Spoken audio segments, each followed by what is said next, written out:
Այսօր առավոտյան եմ այցելել, գլխացավեր ուներ, գանգատներ ուներ, շատ կարճ եմ իրեն կարողացել ինքս փորձել եմ չանհանգստացնեմ հնարավորինս, ասեց անդադ ուզում եմ քնեմ, թողը դուրս եմ եկել, էս է վիճակը, պալատում է, այո, պալատում է։ Չէ, որովհետև գլխապտույտներ ունի։ Բժշկական փաստաթղթերը ստացվեցին։ Ես հիմա չեմ հրապարակի, բժշկական փաստաթղթերը ստացել ենք, նաև ուղարկել ենք օրինակները վերաքննիչ քրեական դատարան, քանի որ սպասվում է, որ դատարանը պետք է նաև այսօր կարծում եմ վարույթ ընդունելու մասին որոշում եւ որոշման հրապարակման օր պետք է նշանակի, մենք ակնկալում ենք, որ դատարանը գոնե թե այս բացառիկ հանգամանքները հաշվի առնելով շտապողականություն կդրսևորի։ Գրավոր է քննելու այսինքն։ Կարծում եմ այո։ Մենք չենք միջնորդել բանավորի, ոնց կորոշի դատարանը։ Ես չեմ ուզում հրապարակեմ բժշկական փաստաթղթերը ամեն դեպքում բժշկական դիագնոզի։ Այո, մտահոգիչ։ Ուղղակի այդքան ոչ, Դավիթը լավ չի, Ժորժ ջան։ Դավիթը լավ չի։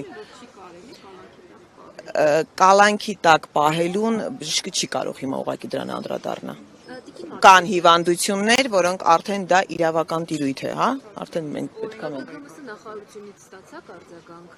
Դեռ չենք ստացել։ Դեռ չենք ստացել, ինչ որ գործողություններ ընթացակարգային իրականացվում են, թե դրանք որքանով են արդյունավետ եւ ինչ կլինի հետագա պատկերը, լրացուցիչ ձեզ կասենք, որտեղ մենք դեռ սպասում ենք։ Մեր համար հիմա այս պահին առաջնայինը իր կյանքի եւ առողջության իրավունքն է։ Անդրեասյանը ասում էր մենք պատշաճ կքննարկենք եւ կարձագանքենք։ Դե սպասում ենք։ Արդյոք հրատապ այս խնդիրը այդպես պետք է քննարկվի։ Իհարկե ոչ։ Իհարկե ոչ, ուղղակի նայեք, պաշտպանական կողմը հիմա այս պահին կա առաջնային խնդիր եւ կա երկրորդային։ Հիմա այս պահին մեզ համար առաջնային խնդիրը դա իր կյանքի եւ առողջության խնդիրն է։ Այսինքն հետո կրթության իրավունքին կանդրադառնանք արդեն։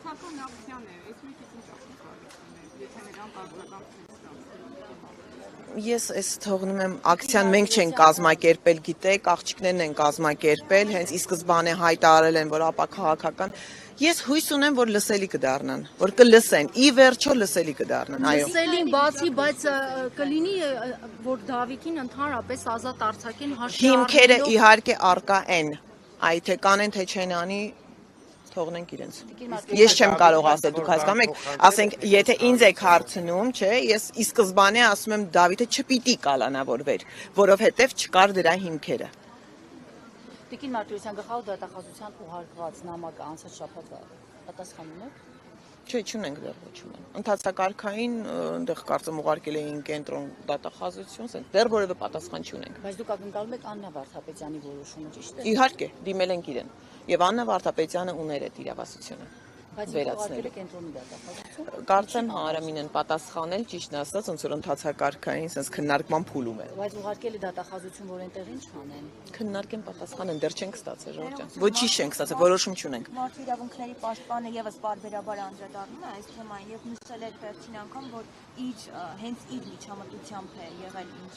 եղել է որ Կներեք, ինչն է եղել իր միջամտությամբ, որ օրինակ վերցնենք, որ իր միջամտությամբ քննչական կոմիտեի դռները բացվեցին, մենք կարողացանք ներս մտնել, կամ իր միջամտությամբ եղավ, որ 1 ժամ 20 րոպե անց մենք կարողացանք բարձրանալ բերման ենթարկվողների մոտ։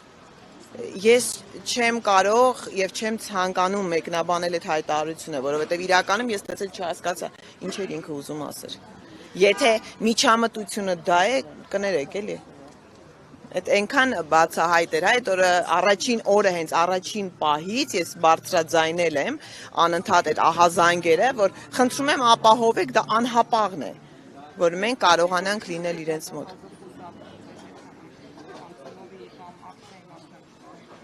Չեմ կարող ասեմ, այդ իրեն տվեք այդ հարցը, չեմ կարող ասել։ Մի հարց էլ, որևէ միջազգային կազմակերպության փաստաբանական խումբը դիմել է այս հարցով։ Այս հարցով։ Չէ, դեռ որևէ դիմել ենք, միջազգային կառույցներին դիմել ենք, գիտեք, ակցիաներով էլ ենք դիմել, մենք չենք դիմել։ Այս պահին որևէ, այս պահին չեմ ուզում դրան անդրադառնամ եւ բացեմ մեր խաղաքարտերը։ Առավոտյան եմ եղել, ես արդեն ասեցի, գանգատներ ուներ, նույն վիճակներ, անկողնային վիճակում էր, գլխացավերով։ Միքայելի մոտ շատ ծանր հիմա հոգեբանական վիճակ է, բացի առողջականը, որը մենք ուղղակի չենք անդրադառնում, որ տվել եմ ասում առաջնային այս պահին Դավիթն է, բայց գիտեք, երկվորյակ եղբայրներ են, շատ ծանր հոգեբանական վիճակում է հիմա Միքայելը։ Միքայելի համար են իր աղոթքներով ինքը իր եղբոր կողքին։ Այսքան բան։ Այսքան։